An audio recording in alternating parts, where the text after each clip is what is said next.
Welcome to my YouTube channel. NEET 2024 exams cancel ஆகுமா? இந்த வாட்டி கொஷின் பேப்பர்ஸ் லீக் ஆகியிருக்கா? அண்ட் தென் நீட் எக்ஸாமில் ஸ்கேம் நடந்திருக்கா? இதை பற்றி ஃபுல் இன்ஃபர்மேஷன் தெரிஞ்சுக்கலாம் வாங்க.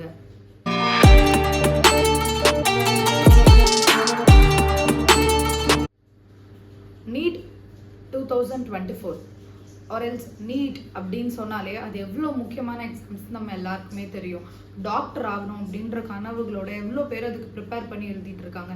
எனக்கு தெரிஞ்சு என்னோட ஃப்ரெண்ட்ஸ் நிறைய பேர் நாங்கள் 12th முடிச்சும் போதே கூட அப்போவே நீட் வந்துருச்சு. அது முடிக்கும் போதே கூட அவங்களுக்கு நல்ல காலேஜில், அதாவது நிறைய பேருக்கு நல்ல காலேஜில் சீட் கிடைக்காததால ஒரு வருஷம் நாங்களாம் காலேஜ் ஜாயின் பண்ணிட்டதுக்கு அப்புறம் கூட அவங்க ஒரு வருஷம் ஃபுல்லாக ப்ரிப்பேர் பண்ணி எழுதி மார்க்ஸ் வாங்கி அதுக்கப்புறமா கவர்மெண்ட் காலேஜில் சீட் கிடச்சி போனாங்க. அந்த அளவுக்கு முக்கியமாக இருக்க இந்த நீட் எக்ஸாம்ஸில் ஸ்கேம் நடக்குதுன்னு சொன்னால் நம்ம யாராலுமே நம்ப முடியாதுங்க. ஏன்னா அந்த எக்ஸாம்ஸ்க்கு அவ்வளோ time and effort students invest பண்ணிட்டுருக்காங்க. ஸ்கூல்ஸில் ஒரு 8th 9th அந்த மாதிரி கிளாஸஸ்ல இருந்தே நீட் கோச்சிங் கொடுக்க ஸ்டார்ட் பண்ணுறாங்க. இவ்வளோ கஷ்டப்பட்டு வந்து ஸ்கேம் நடந்து நம்மளால நல்ல காலேஜில் பிளேஸ் ஆக முடியலன்னு சொல்கிறது எவ்வளோ வருத்தமாக இருக்கும். ஆமாங்க, 2024 அந்த மாதிரி ஒரு ஸ்கேம் தான் நடந்துட்டு இருக்குன்னு சொல்லிட்டு இருக்காங்க. அது என்னன்னா, இந்த வாட்டி 720 மார்க்ஸ், அதாவது நீட்டோட டோட்டல் மார்க்ஸ் எவ்வளோன்னு பார்த்தீங்கன்னா 720, 180 கொஷின்ஸ் இருக்கும். இந்த 720ன்ற அந்த ஃபுல் மார்க்ஸே 6 மெம்பர்ஸ் வாங்கியிருக்காங்க, ஆல் இண்டியா ரேங்க். இது ரொம்பவே சந்தோஷமான ஒரு விஷயம் தான். ஆனால் இதில் கொஞ்சமே சந்தேகப்படுற மாதிரியும் இருக்குன்னு சொல்கிறாங்க. ஏன்னா 6 மெம்பர்ஸ், அதாவது இந்த 67 பேரில் 6 பேர் ஒரே சென்டர் ஹரியானாலேருந்து வந்திருக்காங்க அப்படின்னு சொல்லப்படுது.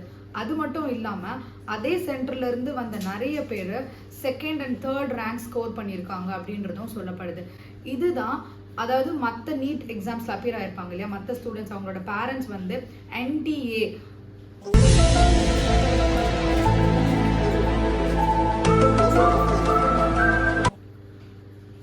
NTA நேஷனல் டெஸ்டிங் ஏஜென்சி அப்படின்றவங்களுக்கு தங்களுடைய கோரிக்கையை தெரிவிச்சிருக்காங்க. என்னன்னா, எப்படி 6 பேர் ஒரே சென்டர்ல இருந்து இவ்வளோ மார்க்ஸ் ஸ்கோர் பண்ண முடியும், அண்ட் தென் அதே சென்டர்ல எழுதின எல்லாருமே எப்படி நல்ல மார்க்ஸ் ஸ்கோர் பண்ண முடியும்? கண்டிப்பா அந்த சென்டர்ல பேப்பர் லீக்ஸ் நடந்திருக்கு அப்படின்னு சொல்றாங்க.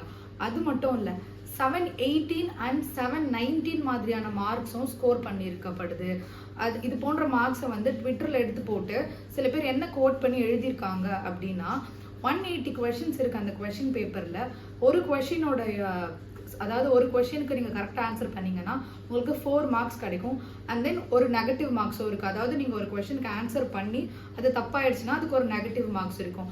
அந்த மாதிரி இருக்க பட்சத்தில் இப்போ எல்லா கொஷின்ஸும் ஒருத்தங்க ஆன்சர் பண்ணுறாங்க அப்படின்னா அதில் ஒன்று தப்பாயிடுச்சுன்னா கூட அவங்களுக்கு 716.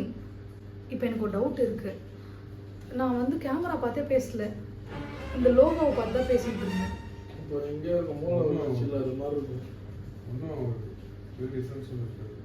அப்போ அந்த லோகோவை பார்த்தே பேசிட்டோமா?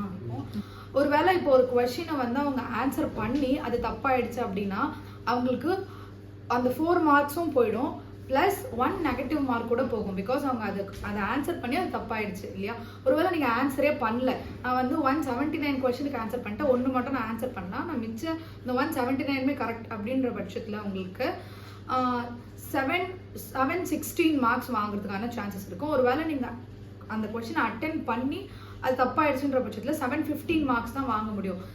அப்படி நம்ம கால்குலேட் பண்ணும்போது 718 அண்ட் 719 இது மாதிரியான ஸ்கோர்ஸ் இம்பாசிபிளான ஸ்கோர்ஸ். எப்படி ஒருத்தவங்க, அதாவது இந்த 719 அண்ட் 18 எடுத்திருக்கவங்க இந்த தேர்வு விதிமுறைக்கு ஆப்போசிட்டாக இருக்க மாதிரி இருக்கே, இது எப்படி நடந்திருக்க முடியும் அப்படின்ற மாதிரி கொஷின்ஸையும் ரைஸ் பண்ணியிருக்காங்க NTA-க்கு. அதுக்கு NTA ஒரு ஆன்சர் சொல்லியிருக்காங்க. அது என்னன்னா, சில பேர், அதாவது இந்த 718 அண்ட் 719 வாங்கியிருக்காங்க இல்லையா, அந்த மாதிரி சில பேர் அந்த May 5th அன்னைக்கு நடந்த அந்த எக்ஸாம் அப்போ அவங்களுக்கு டைம் லாஸ் ஆயிருக்கு. அந்த ஒரு எக்ஸாம் சென்டர்னாலையும் or else due to others external விஷயத்தினால அவங்களுக்கு டைம் லாஸ் ஆயிருக்கு. அதனால எங்களால் ஒழுங்காக அந்த எல்லா கொஷின்ஸ்க்கும் ஆன்சர் பண்ண முடியல. இதை நீங்கள் கருத்தில் வச்சு எங்களுக்கு கிரேஸ் மார்க்ஸ் கொடுக்கணும் அப்படின்ற மாதிரி சொல்லியிருக்காங்க. இது நம்மளோட ஸ்கூல் அண்ட் காலேஜ்லும் நடந்திருக்கும் இல்லையா? சம்டைம்ஸ் அவுட் ஆஃப் கொஷின்ஸ் கேட்டுருவாங்க. அது நம்மளோட கண்டெக்ட்லேயே இருக்காது. ஆர் எல்ஸ் நம்மளுக்கு கொடுத்த சிலபஸை தாண்டி இந்த வாட்டி நீங்கள் இவ்வளோ கொஷின்ஸ்க்கு படித்தா போதும்னு சொல்லியிருப்பாங்க. ஆனால் அதையும் தாண்டி அவங்க சம்டைம்ஸ் தப்பாக கேட்டுட்டு இருப்பாங்க. அந்த மாதிரி கேட்குற கொஷினுக்கு வந்து நம்ம சொல்லுவோம், நான் எழுதிட்டேன், ஏதோ ஒன்று எழுதிட்டேன், நான் கடைசி டைமில் எனக்கு டைம் இல்லை அப்படின்னு சொல்லும்போது அவங்க என்ன சொல்லுவாங்க, அந்த கொஷின்ஸ் எழுதுறவங்களுக்கு கிரேஸ் மார்க் இருக்குது அப்படின்ற மாதிரி சொல்லுவாங்க இல்லையா. அந்த மாதிரியான விஷயங்கள் இவங்களுக்குமே கொடுத்துருக்காங்க. அதான் 7, 18 or 19 வாங்குறவங்க சுப்ரீம் கோர்ட்டில் அப்பீல் பண்ணி அவங்களுக்கு கிரேஸ் மார்க் அடிச்சிருக்கு. ஸோ அதனால மட்டுமே தான் இந்த மார்க்ஸ் எடுத்திருக்க முடியுது அப்படின்றத வந்து இவங்க ஆன்சராக சொல்லியிருக்காங்க. பட் இருந்தாலுமே அந்த நீட் எக்ஸாம்ஸ் அப்பியர் ஆன நிறைய பேருக்கு சாட்டிஸ்ஃபைடாக இல்லை. இதில் ஸ்கேம் நடந்திருக்கு கண்டிப்பாக. இல்லைனா இவ்வளோ பேரால் எப்படி 67 அப்படின்றது ஒரு பெரிய லார்ஜ் நம்பர் இல்லையா. இதுக்கு நம்ம ஆப்வியஸ்லி சந்தோஷப்படணும். அந்த அளவுக்கு ப்ரிப்பேர் பண்ணியிருக்காங்க, அந்த அளவுக்கு ஹார்ட் ஒர்க் இருக்குது நம்ம நினைக்கணும். பட் இருந்தாலுமே வந்து அது அந்த அளவுக்கு பார்க்கல மற்ற நீட் ஆஸ்பிரன்ஸ், அதாவது அதே எழுதுன அந்த மற்றவங்க வந்து எப்படி இவ்வளோ மார்க்ஸ் எடுக்க முடியும். இதில் கண்டிப்பாக ஸ்கேம் இருக்குது. அண்ட் இதில் ரொம்பவே உங்களுக்கு நெருடலாக இருக்கிற ஒரு விஷயம் என்னன்னா, ஒரே சென்டர்ல இருந்து இவ்வளோ பேர், அதாவது 6 மெம்பர்ஸ் கிட்ட எடுத்திருக்கிறதும், அதே சென்டர்ல நிறைய பேர் ஹை ஸ்கோர் பண்ணியிருக்கிறதும் தான் ஒரு ரீசன். ஸோ இது மாதிரியான அலிகேஷன்ஸ் தொடர்ந்து என்டிஏ மேலே வச்சுட்டு இருக்கிறதுனால ஒருவேளை நீட் 2024 எக்ஸாம்ஸ் கேன்சல் ஆகிறதுக்கான வாய்ப்பு இருக்குது அப்படின்றதும் இப்போ பரவலாக பேசப்பட்டு வருது.